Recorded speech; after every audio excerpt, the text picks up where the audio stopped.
House building എന്ന് പറഞ്ഞാൽ vocational training എന്നാണ് അർത്ഥം. ഓക്കെ, ഏകദേശം 350ഓളം കോഴ്സുകൾ ഹൗസ് ബിൽഡിങ്ങിന്റെ അണ്ടറിൽ വരുന്നുണ്ട്. ഏറ്റവും കൂടുതൽ നാട്ടിൽ നിന്ന് പോകുന്നത് നേഴ്സന്മാര്, അതുപോലെ നേഴ്സായിട്ട് ഹൗസ് ബിൽഡിംഗ് നഴ്സിംഗിന് പഠിക്കാൻ പോകുന്നവര്, മെക്കട്രോണിക്സ്, IT, മെക്കാനിക്കല്, ഇതിനൊക്കെയാണ് കൂടുതൽ കുട്ടികളും ഹൗസ് ബിൽഡിംഗ് പഠിക്കാനായിട്ട് ഇവിടുന്ന് പോകുന്നത്. കേരളത്തിൽ നിന്നാണെങ്കിലും ഇന്ത്യയിൽ നിന്നാണെങ്കിലും. ഓക്കെ, അപ്പോൾ ഇതിനകത്ത് നമുക്ക് രണ്ട് രീതിയിലുള്ള പഠനമുണ്ട്. അതായത് തിയറിയും ഉണ്ട്, പ്രാക്ടിക്കലും ഉണ്ട്. ഇതിന്റെ ഒരു ഗുണം എന്ന് പറഞ്ഞു കഴിഞ്ഞാൽ നമുക്ക് സ്കോളർഷിപ്പോട് കൂടി പഠിക്കാം എന്ന് പറയുന്നതാണ് ഇതിന്റെ ഒരു ഗുണം. അതായത് ഈ പഠിക്കുന്ന 3 വർഷത്തെ കാലയളവും നമ്മൾക്കൊരു നയാ പൈസ പോലും ഫീസ് ഇനത്തിൽ കൊടുക്കേണ്ടി വരുന്നില്ല.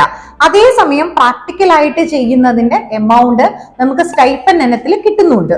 ഒരു സ്റ്റുഡന്റിനെ സംബന്ധിച്ചിടത്തോളം പറയുവാണെങ്കിൽ ഏകദേശം 1000 യൂറോ മുതൽ 1500 യൂറോ വരെ. അപ്പം ഇന്ത്യൻ മണിയിൽ പറയുവാണെങ്കിൽ ഏകദേശം 1 ലക്ഷം രൂപ മുതൽ 1.5 ലക്ഷം രൂപ വരെ സ്റ്റൈഫൻഡ് ഇനത്തിൽ നമുക്ക് കിട്ടുന്നുണ്ട്. ഇത് കൂടാതെ നമുക്ക് ഒരു പാർട്ട് ടൈം ജോബ്, അതിന് നമ്മൾ മിനി ജോബ് എന്നാ പറയാം, മിനി ജോബും ചെയ്യാൻ പറ്റും. പക്ഷെ അത് 500 യൂറോയിൽ കൂടാൻ പാടില്ല. ഇഫക്റ്റീവ്ലി പറയുവാണെങ്കിൽ നല്ല രീതിയിൽ ഏൺ ചെയ്യുന്ന ഒരു കുട്ടിയാണെങ്കിൽ ഏകദേശം 1.5 ലക്ഷം രൂപ മുതൽ 2 ലക്ഷം രൂപ വരെ ഏൺ ചെയ്യാൻ പറ്റും. ഇതാണ് ആക്ച്വലി ഹൗസ് ബിൽഡിംഗ് കോഴ്സ് അല്ലെങ്കിൽ ഒരു സ്കോളർഷിപ്പോട് കൂടി പഠിക്കുന്ന കോഴ്സ് എന്ന് പറയുന്നത്.